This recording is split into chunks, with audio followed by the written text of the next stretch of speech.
titula como La persona de Jesucristo. Y el objetivo principal es reconocer la persona de Jesucristo, admirando sus atributos. Vamos a ver un poco sobre esos atributos que tiene y anhelando una relación más íntima con Él.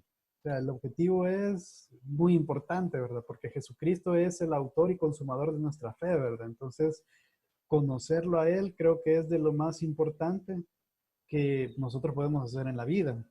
Entonces, mejorar esta relación con nuestro Padre, nuestro Hacedor, nuestro Señor Jesús, es sumamente importante. Entonces, creo que es un objetivo muy poderoso que nosotros tenemos que tomar en cuenta.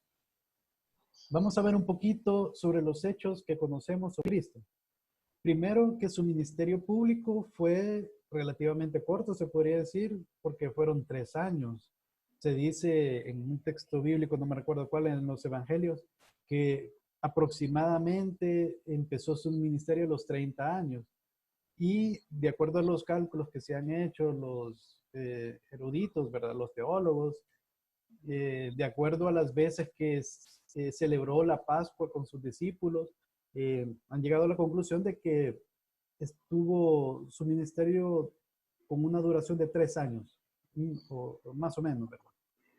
Entonces se puede decir que a nivel de todo lo que hizo y el impacto que provocó en el mundo, 3 años es sumamente corto, ¿verdad? Obviamente él pasó toda su vida también, o sea, todos esos 30 años lo vivió en su casa, siendo un carpintero, ayudando a su papá, ¿verdad? En el trabajo. Entonces, vemos que tuvo una vida bastante humana, ¿verdad? Hasta que obviamente es Dios, ¿verdad? Entonces, eh, seguramente tuvo sus peculiaridades, ¿verdad? Como cuando fueron al templo, cuando estaba pequeño, y que él quiso aprender más y estaba con los rabís, y bueno, y otras cosas, ¿verdad? Que no conocemos en detalle porque no lo tenemos en las escrituras, ¿verdad? Otro detalle es que nunca levantó un ejército. Por ejemplo, Mahoma fue uno de que fue un guerrero prácticamente, levantó un ejército, conquistó, ¿verdad? Hizo un montón de cosas. Él no, Jesús no hizo eso, ni viajó por todo el mundo. No fue, de hecho, su ministerio fue bastante corto a nivel territorial, ¿verdad? Prácticamente estuvo en Judea, ¿verdad? Y pues, y en otros lugares así cercanos, no tuvo un ministerio tan largo, o sea, de cobertura, por así decirlo. A pesar de no haber medios electrónicos, o sea, de la época no se prestaba nada de eso, y que no escribió un libro, él no dejó algo por escrito, o sea, obviamente tenemos la palabra, la Biblia, ¿verdad? Que es lo que nosotros obviamente creemos y lo tenemos como palabra de Dios.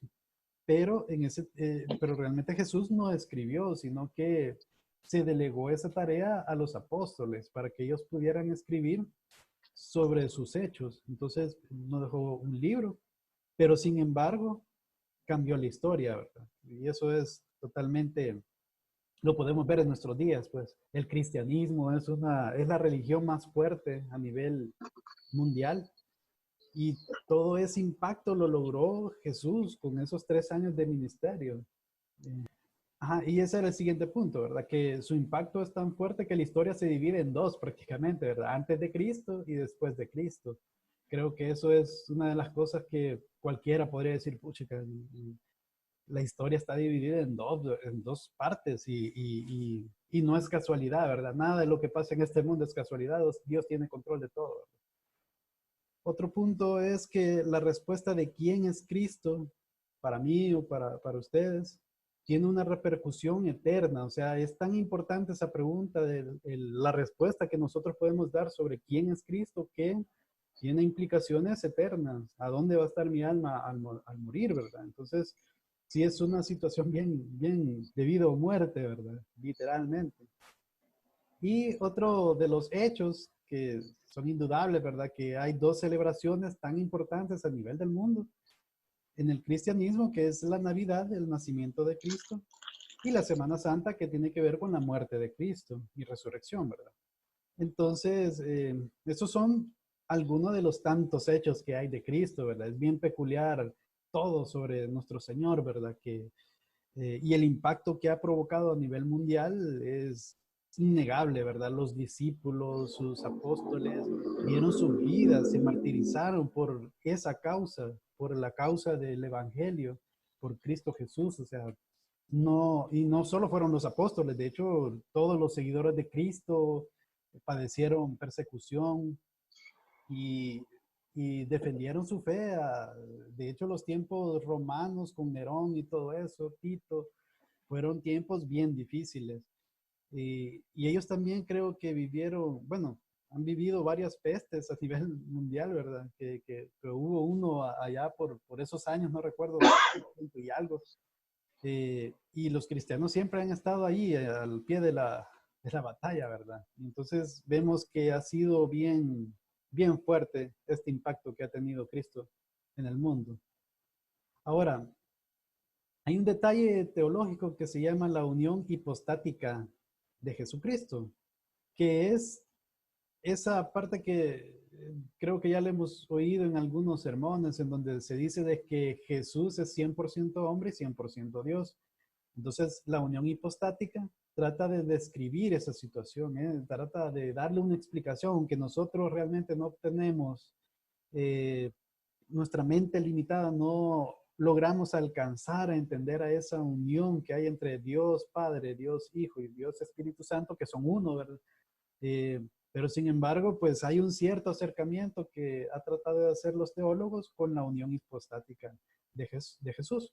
Entonces, un hecho es de que el Hijo siempre ha sido Dios. O sea, Él nació aquí en la tierra, se encarnó, se llamó Jesús, pero Él ya existía. O sea, antes de Abraham yo ya soy, les dijo Jesús. Entonces, realmente, bueno, y de hecho en Hebreos capítulo 1, ya vamos a ver los versículos específicos, se menciona de que por medio de Cristo fue que se creó prácticamente todo. O sea, Él es Dios, o sea, es simplemente eso, ¿verdad? Siempre ha sido Dios y siempre ha existido, es eterno.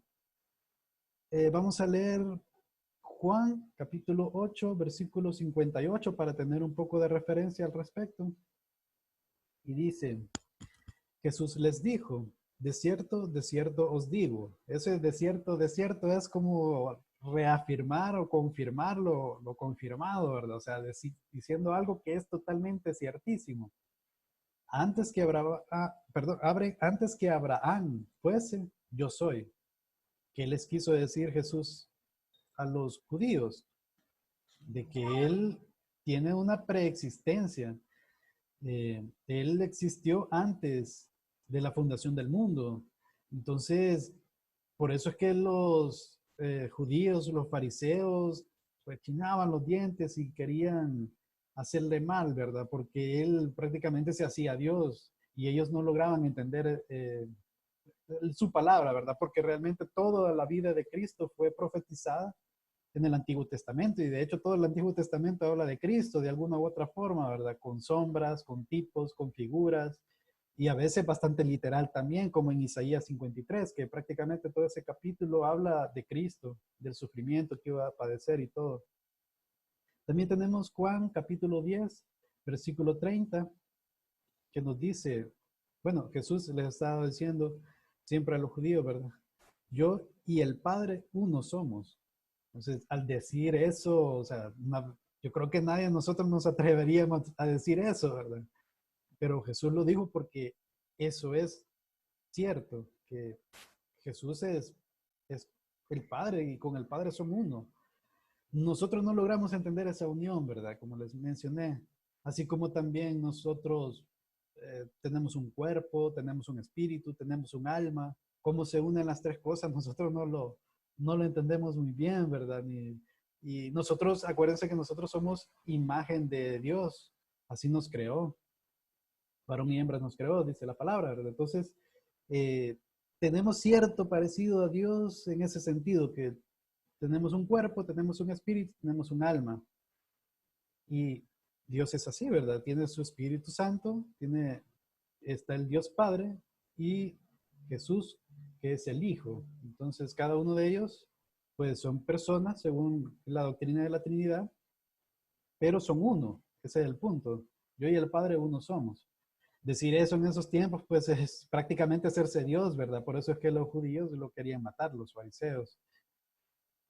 En la encarnación tomó forma humana como Jesús. Entonces, siendo Dios, ¿verdad? Él se encarnó, tuvo una vida similar, igual a nosotros, ¿verdad? En el sentido de que nacemos, vamos creciendo, somos bebés, somos vulnerables, ¿verdad? Necesitamos que nos cuiden, por eso es que era necesario que viviera en un contexto de una familia, por eso estaba María y José, que lo cuidaron, lo criaron. Obviamente él nació de una forma milagrosa, ¿verdad? Concebido por el Espíritu Santo. Entonces, por eso es que él no tuvo relación con el pecado, porque Dios es Dios, ¿verdad? Y él no tiene relación con el pecado, él es bueno. Pero tomó forma de humana y vino aquí a la tierra, a donde nosotros. Vamos a leer Juan capítulo 1, versículo 14. Dice, y aquel verbo, hablando de Cristo, fue hecho carne y habitó entre nosotros y vimos su gloria, gloria como del unigénito, el unigénito del Padre, lleno de gracia y de verdad. Y podemos ver entonces de que Él se encarnó. Ahora, un poco más sobre la unión hipostática. El Señor Jesús tiene dos naturalezas entonces. Tiene la naturaleza humana y tiene la naturaleza divina. En esta clase vamos a estar viendo un poco sobre ambos detalles, porque vamos a ver los atributos que tiene Jesús comparándolos con los que tiene Dios. Vamos a ver los atributos que tiene como hombre humano y, y ahí vamos a ver esa relación que hay, ¿verdad? Pero realmente son dos naturalezas que no se mezclan, eso es importante decirlo, ¿verdad?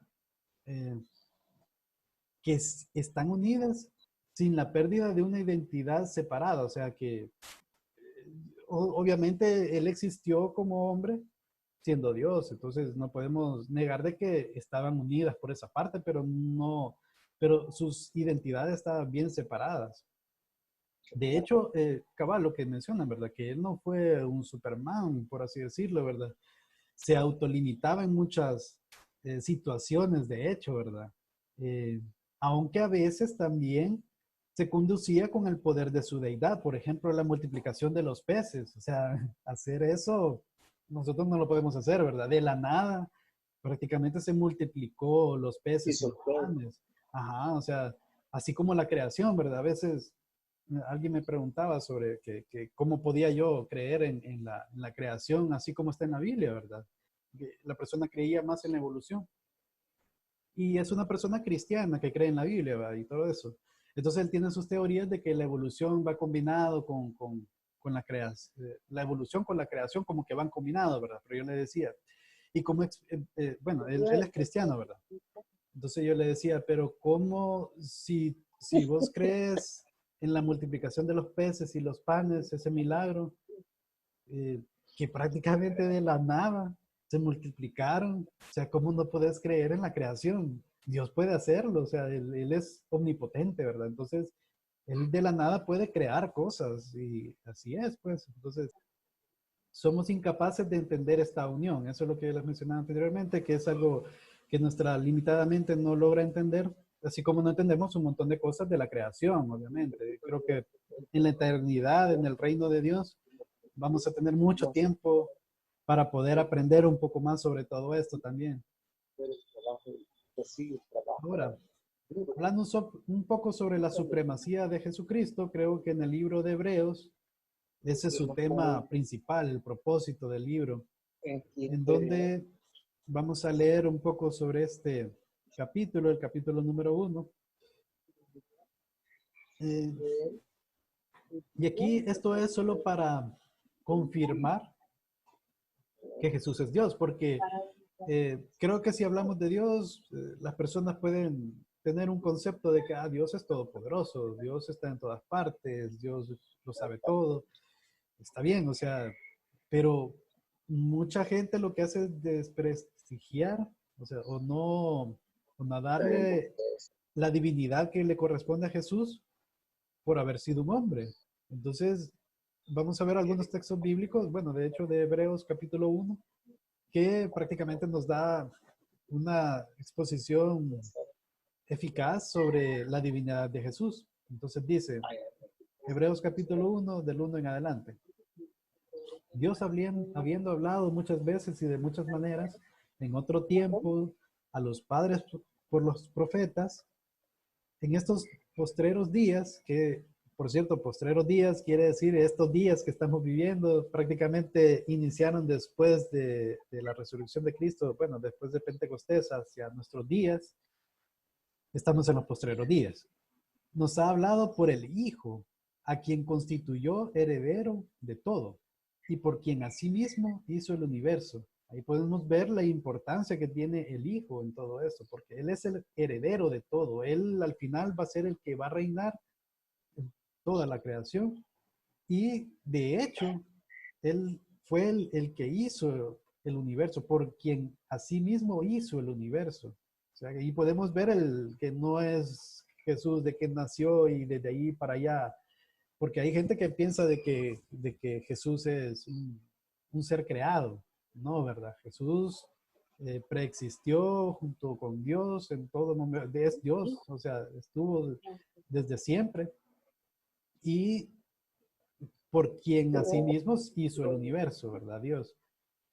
El cual, siendo el resplandor de su gloria, estamos hablando que ese resplandor es como la luz del sol, ¿verdad? Que el sol es obviamente el elemento que está ahí, ¿verdad?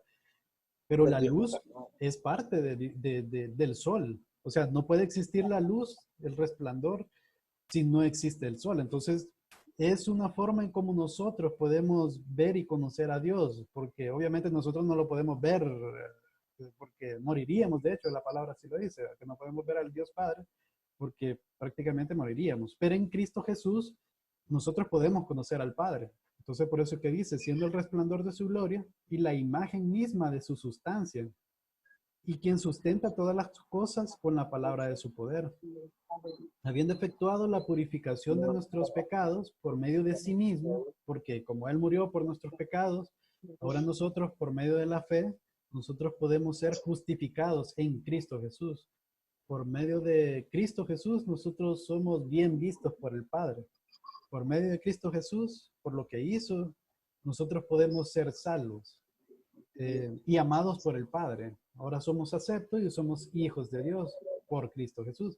Se sentó entonces a la diestra de la majestad en las alturas. Está a la diestra del Padre y pues Él es el Todopoderoso, ¿verdad?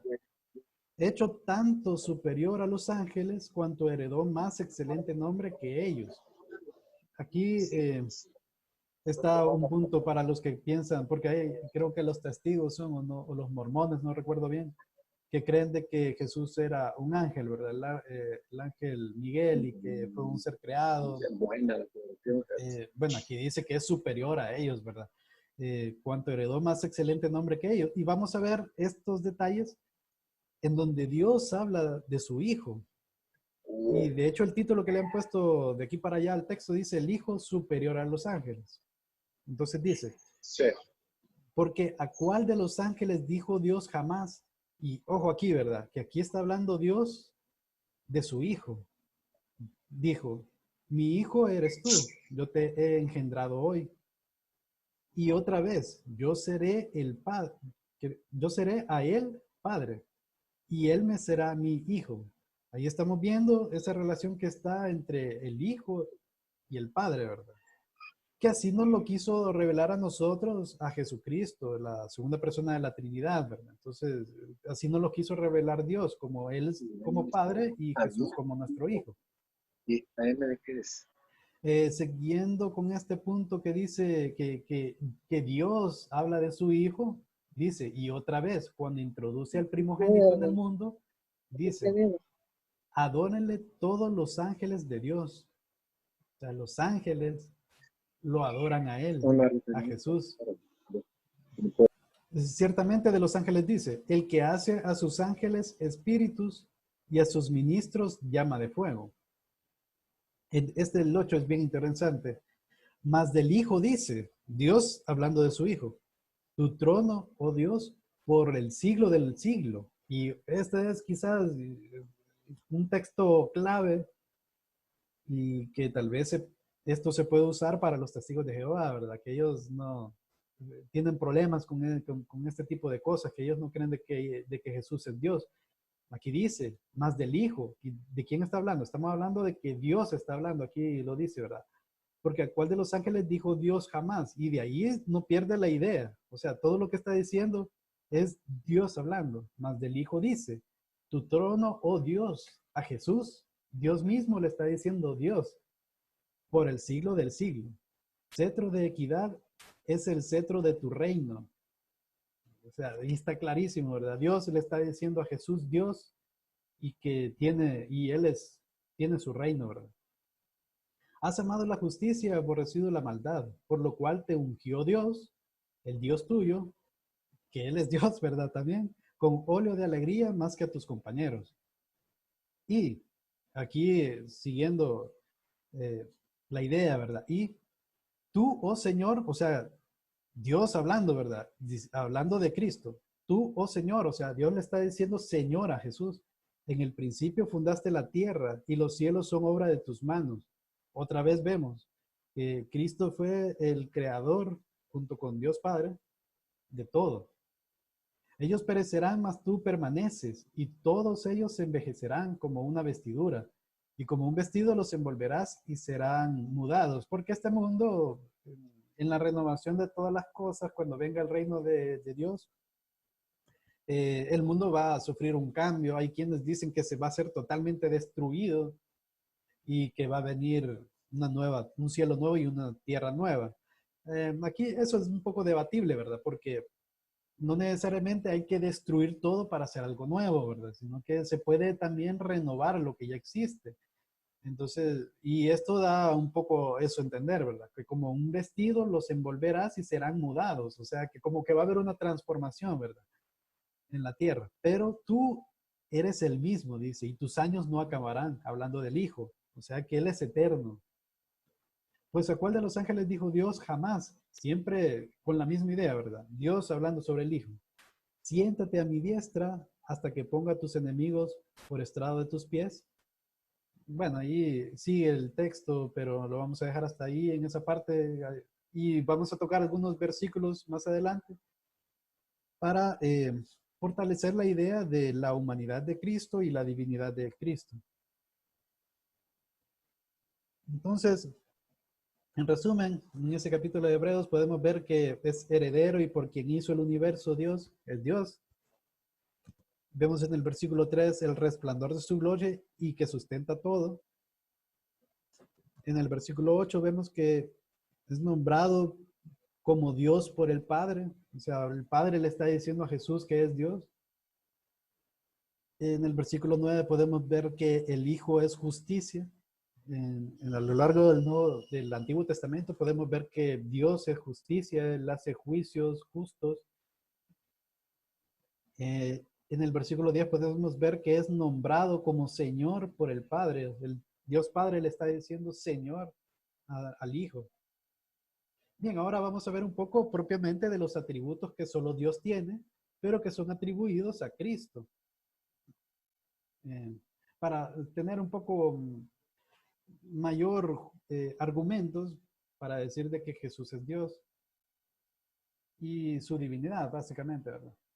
La eternidad es un atributo que solo Dios tiene, ¿verdad? Que Él existía desde antes de la creación de todo.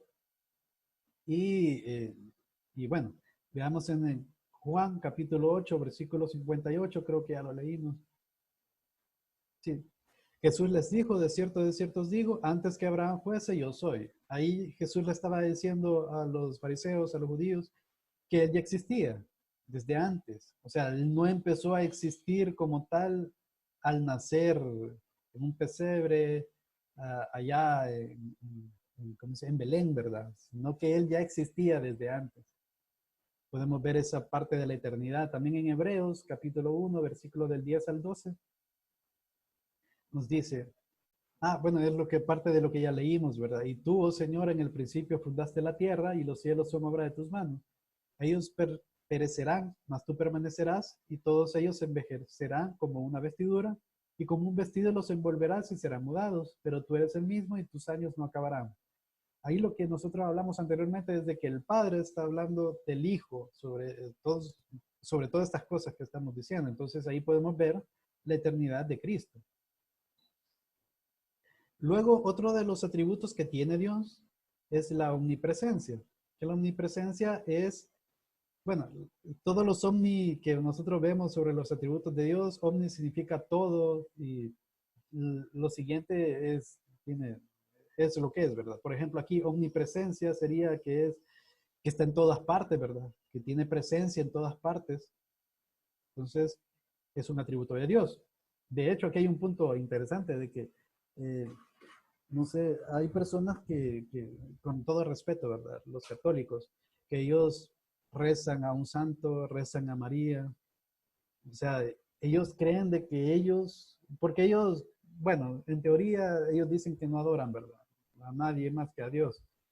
Pero el rezarle a un santo, a María, o sea, viene siendo como una adoración, creo yo, ¿verdad? Creo que todos estaríamos de acuerdo con eso, pero igual, ellos le están dando un atributo que no les corresponde a ellos, porque ni los santos ni María son omnipresentes, porque imagínense, en todas partes del mundo hay gente que le está rezando, por ejemplo, a María, ella oye realmente eso, o sea, está pendiente de cualquier rezo que hay en cualquier parte del mundo, significa que es omnipresente, o sea, no, ¿verdad? No es así la cosa. El único que tiene este atributo es Dios, ni siquiera Satanás, que Satanás es una entidad poderosa también, ¿verdad? Es el adversario, el opositor de Dios. Entonces, se jaló un montón de ángeles del cielo, ¿verdad? Una tercera parte, dice en Apocalipsis. O sea, no es cualquiera, ¿verdad? Pero él tampoco no es omnipresente. Él no tiene el atributo de Dios. Entonces, le compete única y exclusivamente a Dios. Y podemos ver que Jesucristo también lo tuvo, estos atributos. En Mateo 18, versículo 20, podemos leer, porque donde están dos o tres congregados en mi nombre, allí estoy yo en medio de ellos. Jesús le estaba diciendo a sus discípulos esto, de que donde estén dos o tres reunidos en su nombre, ahí va a estar ellos. Es una promesa y nosotros por eso nos reunimos en la iglesia, porque sabemos que Jesús está ahí con nosotros. Entonces, ¿quién puede hacer eso si no Dios? Jesús entonces ahí está revelando su omnipresencia, que Él en cualquier iglesia o inclusive, no necesariamente en una iglesia, si yo estoy reunido con otra persona, o ahí dice dos o tres, ¿verdad? Inclusive mis oraciones pues llegan a Cristo, pero aquí estaba dando a entender de que es necesario congregarse también, ¿verdad? Pero inclusive solo entre dos personas, ahí puede estar Jesús oyendo nuestra súplica y estando con nosotros. También en Mateo capítulo 28, versículo 20, nos dice, enseñándoles que guarden todas las cosas que os he mandado. Y he aquí yo estoy con vosotros todos los días hasta el fin del mundo. Ahí bueno, estas son palabras finales a los discípulos directamente, ¿verdad? Cristo ya con el cuerpo glorificado, ya en su ascenso hacia el cielo, les estaba diciendo que guarden todas las cosas que él les había enseñado y le está diciendo aquí que va a estar con ellos, con nosotros también, todos los días hasta el fin del mundo. O sea, ¿quién puede estar con nosotros hasta el fin del mundo si no es Dios? Ahí podemos ver nuevamente la omnipresencia de Cristo.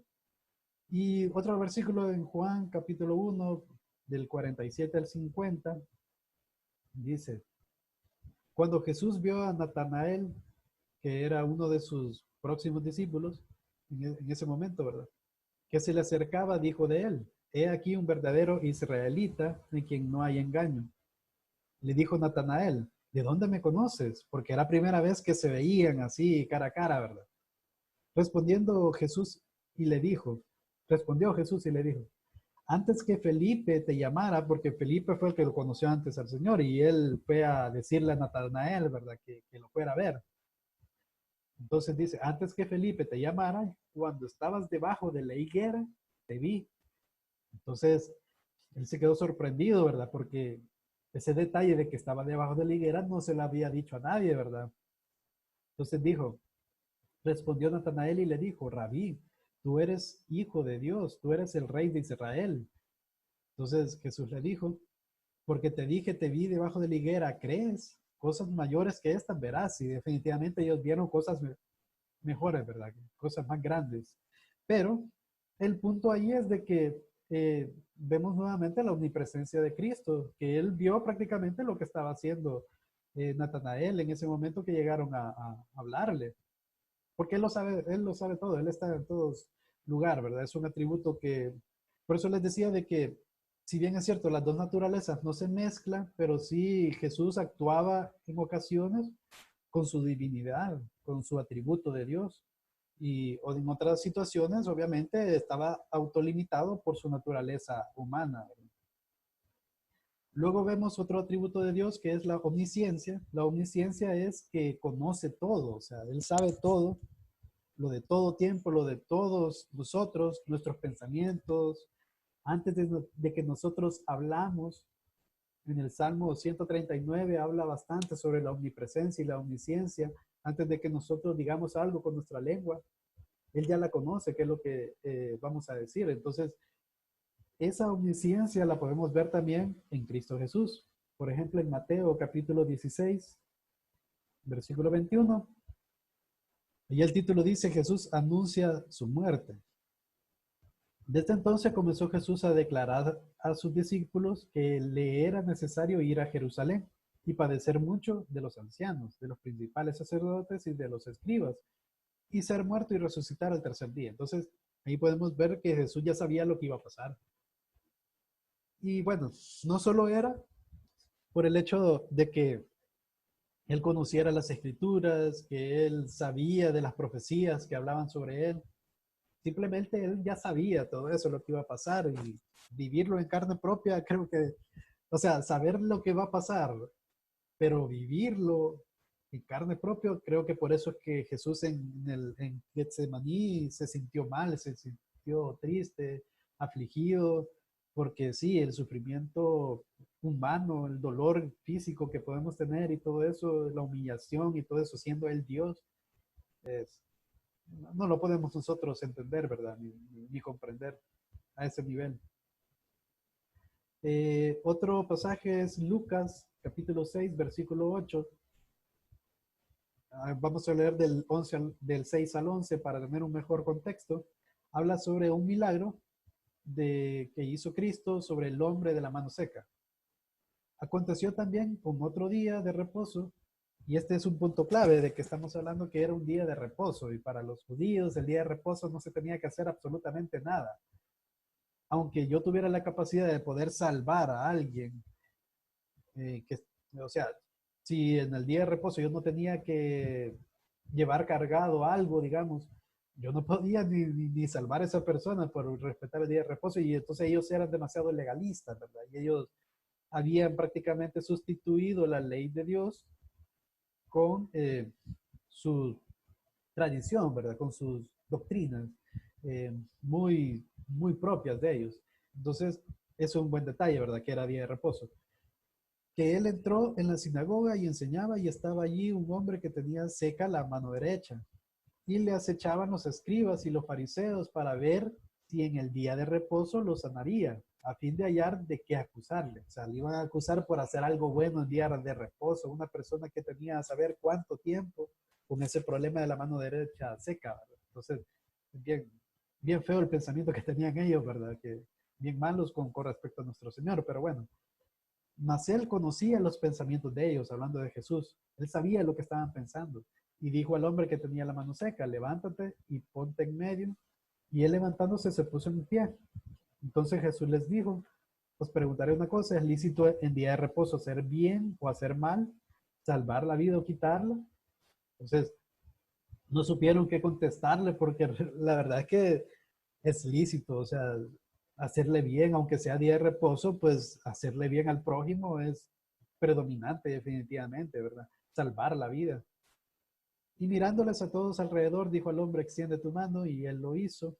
Así lo hizo. Y su mano fue restaurada, y ellos se llenaron de furor y hablaban entre sí qué podrían hacer contra Jesús. Y ellos tenían endurecido el corazón definitivamente, ¿verdad? Pero el detalle que queremos recalcar aquí es que conocía los pensamientos de ellos. Ahí podemos ver que él Hacer, sabía hacer, todo. ¿Verdad? Quiero ver, Lucas capítulo 11 del 16 al 17 nos dice, otros para tentarle, ya maquinando cómo hacer para que caiga el Señor, ¿verdad? Le pedían señal del cielo. Mas él, conociendo los pensamientos de ellos, nuevamente esa idea, ¿verdad? De que él sabía lo que estaban pensando, lo que todos ellos estaban pensando, inclusive. Es algo que está fuera de nuestras capacidades, obviamente. Era como por la naturaleza divina de Jesús, ¿verdad? No por su naturaleza humana. Entonces, conociendo los pensamientos de ellos, se les dijo, todo reino dividido contra sí mismo es asolado, y una casa dividida contra sí misma cae. Y bueno, ya hay una explicación teológica de todo eso, ¿verdad? Pero el punto es eso, de que él conocía los pensamientos de ellos. Otro versículo aquí en Juan capítulo 4, del 25 al 29, les dijo, la mujer samaritana, le dijo la mujer, sé que ha de venir el Mesías llamado el Cristo. Cuando Él venga, nos declarará todas las cosas. Jesús le dijo, yo soy el que habla contigo. Él se está presentando a la mujer como el Cristo, como el Mesías. Se lo dijo directamente y eso es bien curioso porque eh, no, creo que no hay un lugar, sí, a los discípulos le dijo prácticamente eso también, ¿verdad? Lo confirmó, pero a ella, siendo una desconocida, siendo samaritana, siendo mujer, en esos tiempos habían eh, una cultura diferente que ahora, ¿verdad? Pero él se lo dijo explícitamente, ¿verdad? Entonces, en esto vinieron sus discípulos y se maravillaron de que hablaba con una mujer. Sin embargo, ninguno dijo que preguntas o que hablas con ella. Entonces la mujer dejó su cántaro y fue a la ciudad y dijo a los hombres, venid, ved a un hombre que me ha dicho todo cuanto he hecho. ¿No será este el Cristo? Aquí me hizo falta agregar el versículo donde habla de que prácticamente le dice de que tantos maridos has tenido y el que tienes ahora no es tu marido, algo así, ¿verdad? Entonces, ajá, o sea, él sabía prácticamente toda la vida de la mujer, ¿verdad? Ajá. Entonces, eh, ese es el punto ahí, ¿verdad? Que él conocía los pensamientos, conocía la vida de la mujer, ¿verdad? Y tenía un propósito, obviamente, porque todas las personas de ese pueblo, de ahí de esa región, bueno, de esa parte, ¿verdad? Porque no era toda Samaria, eh, es de esa parte, pues creyeron en Cristo como el Mesías. Eh, Luego tenemos Juan capítulo 2, versículos del 23 al 25. Jesús conoce a todos los hombres. Estando en Jerusalén en la fiesta de la Pascua, una de las Pascuas de que celebró Cristo, muchos creyeron en su nombre, viendo las señales que hacía, pero Jesús mismo no se fiaba de ellos porque conocía a todos. Y ese conocer es un conocer muy profundo, ¿verdad? No solo es de que, como el conocer que ahora tenemos nosotros, ¿verdad? Que yo digo, si yo conozco a tal persona, ¿verdad? Digamos, yo conozco quién es Nayib Bukele, por poner un ejemplo, ¿verdad? Pero realmente yo, de conocerlo realmente, de hablar con él y todo eso, yo no lo conozco, o sea, entonces es un concepto un poco diferente, ¿verdad? El conocimiento, el conocer que habla la Biblia es un conocimiento más profundo, ¿verdad? Entonces, Jesús mismo no se fiaba de ellos porque conocía a todos y no tenía necesidad de que nadie le diese testimonio del hombre, pues él sabía lo que había en el hombre, o sea, que él conocía la intención, lo que estuviera en el corazón de cada uno de todos los que estaban allí, ¿verdad? Bien, finalmente, bueno, ese es con respecto a la omnisciencia, el atributo de Dios visto en Cristo. Luego vemos la omnipotencia. eh, la omnipotencia quiere decir todopoderoso, ¿verdad? Es un atributo de Dios, definitivamente, el todopoderoso. Y lo vemos reflejado también en la vida de Cristo, en su actuar, en todo lo de Él. Por ejemplo, en Marcos capítulo 5, versículos del 11 al 15, nos dice, estaba allí cerca del monte un gran hato de cerdos paciendo, Y le rogaron todos los demonios diciendo, envíanos a los cerdos para que entremos en ellos. Bien curioso, ¿verdad? O sea, que los demonios le están, la legión, ¿verdad? De demonios que estaban dentro de el endemoniado gadareno, siempre, no me acuerdo muy bien la palabra, gadareno creo que es.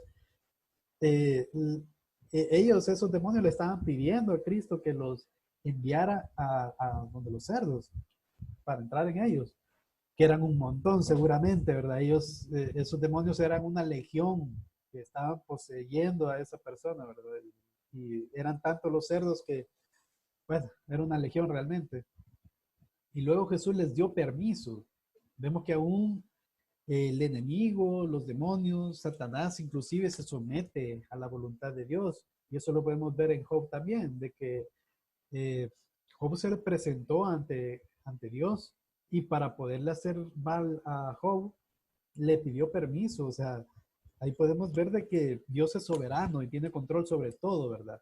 Obviamente había un propósito, ¿verdad? Porque Dios es justo también y es perfecto. Al final Job salió muy beneficiado al final y no le reveló en sí por qué sufrió Job, ¿verdad? Pero lo que sí tenemos seguro es de que el libro de Job nos ha servido a todos, creo yo, en algún momento de nuestra vida, para poder tener ese consuelo de que Dios tiene control de todo, que Dios es soberano, que en Él tenemos que esperar y aunque nos pasen cosas feas en nuestras vidas, sepamos de que Dios tiene control de todo y que posiblemente nosotros, porque en este caso Dios, Job era íntegro, pero nosotros cómo podemos decir que somos íntegros, nosotros no tenemos ese, ese nivel, ¿verdad?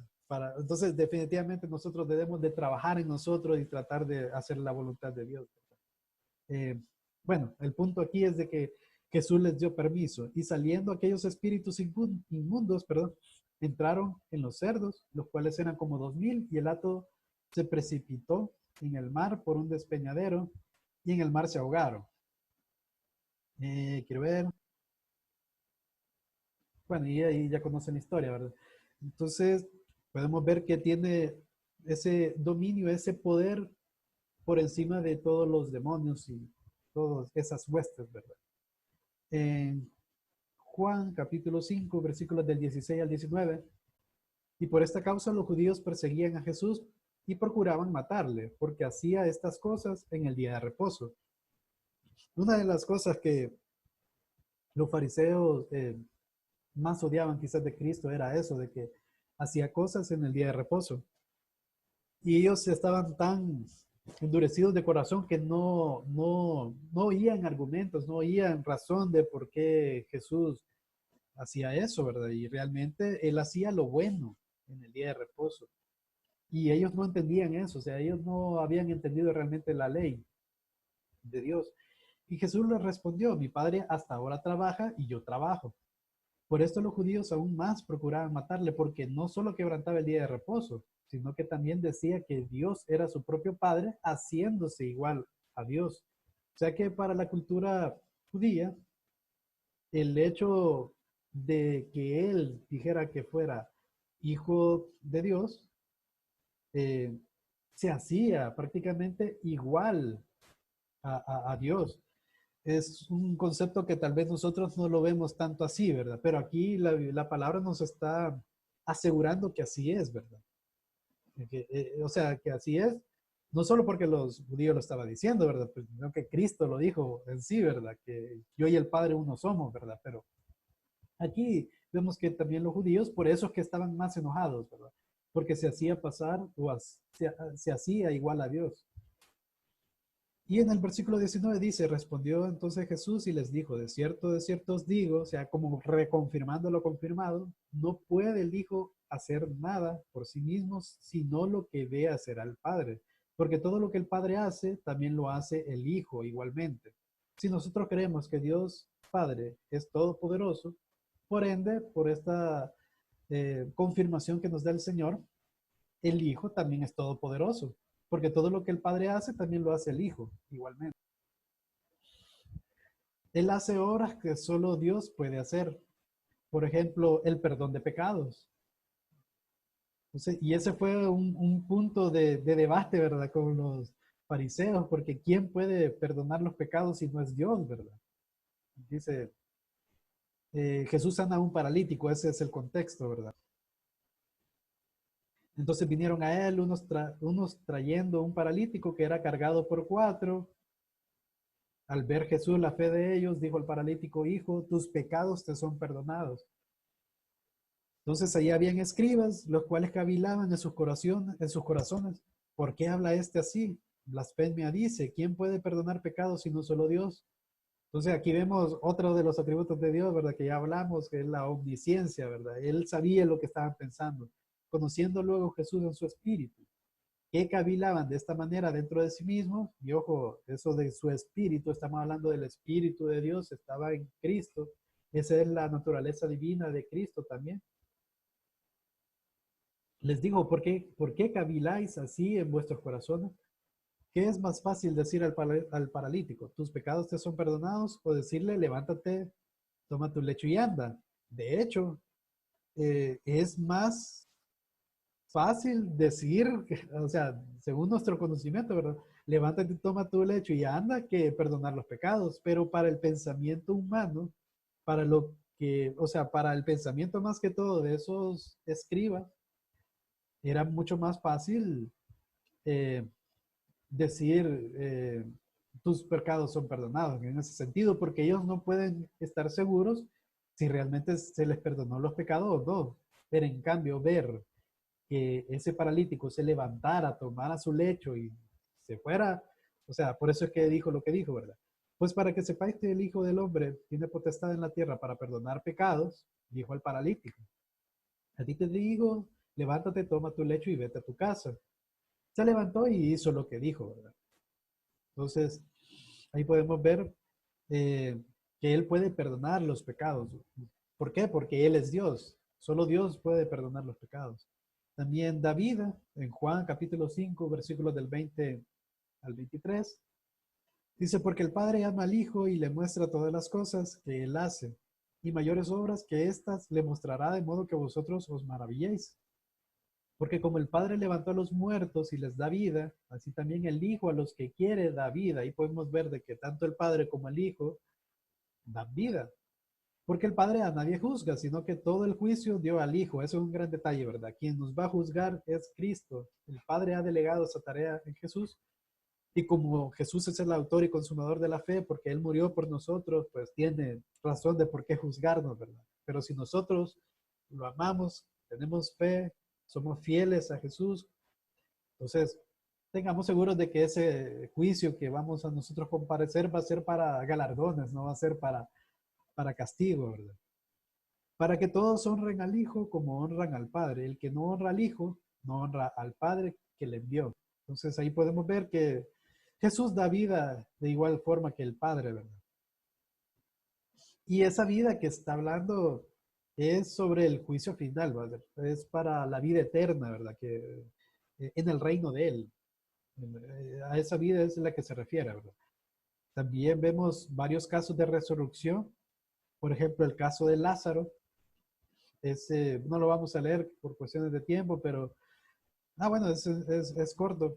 Que a Lázaro le dijo, ven fuera y resucitó, ¿verdad? También está el caso de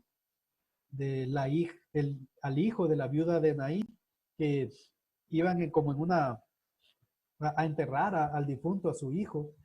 Entonces a la viuda pues se le acercó Jesús, tenía sus sentimientos, ¿verdad? Le dijo que no llorara, se acercó al féretro y le dijo al joven, estando muerto, ¿verdad? A ti te digo, levántate, y prácticamente vivió de nuevo, ¿verdad? Se incorporó a el que había muerto y comenzó a hablar y se lo dio a su madre. Entonces podemos ver, hay otros casos también de resurrección.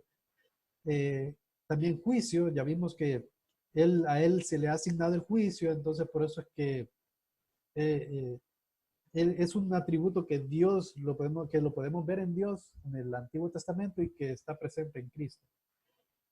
Bien, le dieron nombres y títulos de la deidad. Hijo de Dios, ya vimos que lo llamaron como hijo de Dios y alegó ser Dios también. Él mismo dijo, yo y el Padre uno somos, ¿verdad? Vamos a ir un poco más adelante por cuestión de tiempo.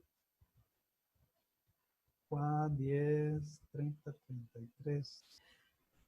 La perfecta humanidad de Cristo. Ya vimos la naturaleza divina de Jesús, ¿verdad?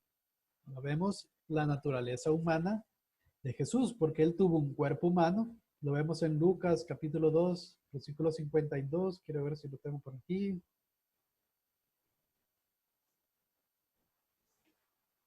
Nos dice, y Jesús crecía en sabiduría y en estatura y en gracia para con Dios y los hombres. O sea, él tuvo un nacimiento normal, como un bebé, fue creciendo poco a poco, iba creciendo en sabiduría, iba creciendo en estatura, como un niño cualquiera que pasa por la adolescencia y todo eso, y en gracia para con Dios. Definitivamente Dios siempre estuvo en su vida porque tenía porque son uno, pues, con el Padre. Y también crecía en gracia para con los hombres. Tuvo un alma y espíritu humano. Mateo 26, este creo que sí está aquí, Mateo 26, 38. Jesús ora en Getsemaní, Getsemaní, eso es lo que les mencioné, ¿verdad? Que entonces llegó Jesús con ellos a un lugar llamado, que se llama Getsemaní, y dijo a sus discípulos, sentaos aquí entre tanto que voy allí y oro. Y tomando a Pedro y a los dos hijos de Zebedeo, comenzó a entristecerse y a angustiarse en gran manera. Estaba muy próximo a su muerte, ¿verdad? Su crucifixión. Entonces, ahí podemos ver que él sabía que iba a pasar, ¿verdad? Pero lo iba a vivir en carne propia, sometido a este espacio y tiempo. Él es eterno, ¿verdad? Pero él se hizo humano y vivió en carne propia ese proceso y sabía que iba a ser doloroso. Entonces comenzó a entristecerse y a angustiarse en gran manera. Podemos ver esa humanidad de Cristo, ¿verdad? Entonces Jesús les dijo, mi alma está muy triste hasta la muerte. Creo que cualquiera podría sentirse así sabiendo lo que va a pasar, ¿verdad? Quedaos aquí y velad conmigo. Vemos entonces el alma y el espíritu humano de Cristo. Fue llamado también por nombres humanos. De hecho, su nombre es Jesús, ¿verdad? Entonces, él es Dios. Y en el Antiguo Testamento decía que se iba a llamar Emmanuel, no porque así se le iba a llamar, sino que por el significado, que significa Dios con nosotros. Entonces tuvo un nombre humano, ¿verdad? Se llama Jesús y nosotros lo podemos llamar así, está bien. Hay gente que dice que no, ¿verdad? Que hay que llamarlo por el nombre en hebreo, no sé. Pero el punto es de que nosotros sabemos de quién estamos hablando, que estamos hablando del Hijo de Dios. Bien, y por cuestión de tiempo, porque ya se terminó la hora, eh, solo vamos a mencionar de que exhibió las características de un ser humano. En la otra clase se va a ver un poco más sobre su obra aquí en la tierra, pero para adelantar un poquito, realmente él vino como hombre, como ser humano, con esa naturaleza humana que hablamos, para morir en nuestro lugar, ¿verdad? Porque él cumplió la ley a cabalidad, o sea, él eh, pagó el precio por nuestros pecados. Y como él es eterno, entonces, esa factura pagada avala para todos nosotros los que somos hijos de ellos, ¿verdad? Hijos de Dios, los que creemos en Él, los que creemos que por Él somos justificados. Por eso es que la salvación es por gracia, ¿verdad? Si en un dado caso Jesús hubiera sido un ser creado, Él tuvo que haber venido y muerto en la cruz un montón de veces, ¿verdad? Para hacer sacrificio, pero Él vino como Dios, se encarnó en Jesús y murió una sola vez y para siempre. Así como en Adán, todos pecamos, ¿verdad? O sea, de ahí, por el pecado de Adán, ¿verdad? De ahí para allá, todos somos pecadores, ¿verdad? Tenemos esa naturaleza pecaminosa en Cristo Jesús. Todos los que somos de Cristo, que tenemos fe en Él, todos somos salvos, ¿verdad? Por mérito de Cristo. Por eso es que uno suele decir, ¿verdad? En Cristo, ¿verdad? Porque Él es el que se pone entre nosotros y Dios, ¿verdad? Y por Él es que somos aceptos nosotros, ¿verdad? Bien, sí, ahí hay unos textos bíblicos que hablan sobre las características humanas de Jesús, de que tuvo hambre, tuvo sed, estuvo cansado, tuvo amor y compasión por las personas, por ejemplo, en la multiplicación de los panes y los peces, ¿verdad? Tuvo compasión, un cansancio cuando llegó al pozo donde la mujer samaritana estaba cansado del camino y quería agua, ¿verdad? Tuvo hambre cuando estuvo en los 40 días, 40 noches en el desierto, ¿verdad? Que estaba en ayunos, tuvo hambre. Jesús lloró, es el versículo más pequeño. Bueno, hay otro más pequeño que era, no matarás, creo, de Éxodo 20, algo. Pero este versículo también es pequeño, ¿verdad? Que Jesús lloró por Lázaro. Se puede, o sea, uno no llora por llorar, ¿verdad? Uno llora porque siente, tiene un sentimiento, ¿verdad? Fue probado también y bueno, eso sería, hermanos, por cuestiones de tiempo, para respetar su tiempo también. Muchas gracias por estar aquí y Dios les bendiga. Pasen un buen día. Nos vemos.